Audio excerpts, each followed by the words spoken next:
बुल्ढाना में मीडिया से बातचीत के दौरान भाजपा नेता आकाश फुंडकर ने कहा कि खामगांव नगर पालिका की चौथी सीट के लिए हुई राजनीतिक खेल लोकतंत्र का अपमान है।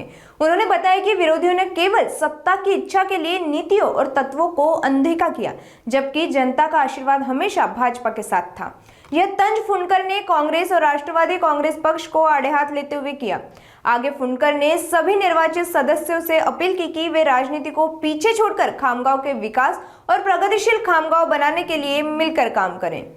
नाही, चांगल्या शांततेच्या आनंदाच्या वातावरणात ही निवडणूक पार पडली। उपाध्यक्ष आणि 3 सदस्य हे निवडून येणार हे काळ्या दगडावरची रेष होती आणि चौथ्या जागेसाठी लोक गवगवा करत होते की अगदी चांगल्या आणि लोकशाहीच्या पद्धतीने ही निवडणूक झाली पाहिजे। पण लोकशाहीला फाट्यावर मारत, नीतिमत्तेला फाट्यावर मारत, तत्वांना फाट्यावर मारत या लोकांनी एकाच व्यक्तीचं नाव 2 पक्षांच्या मार्फत दिलं।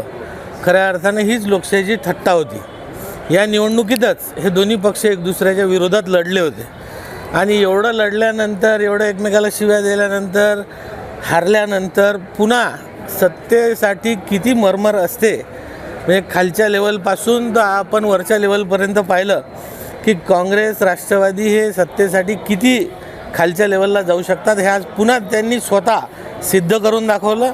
पण जनतेचे आशीर्वाद आमच्यासोबत होते आणि जनतेचे आशीर्वाद हे सर्वतोपरी असतात, सर्वात मोठे असतात आणि त्या आशीर्वादामुळे, देवाच्या कृपेमुळे आज आमची चौथी चिठ्ठी निघाली आणि चौथासुद्धा नगरसेवक आम्ही जिंकलो।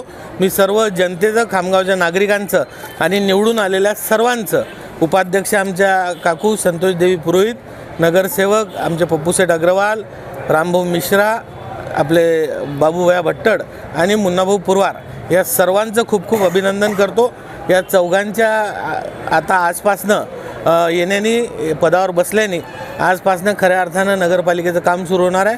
भविष्यात यांनी चांगलं काम करावं, या खामगावला स्वच्छ, सुंदर आणि प्रगतिशील खामगाव बनवावं या दृष्टीने त्यांना शुभेच्छा देतो।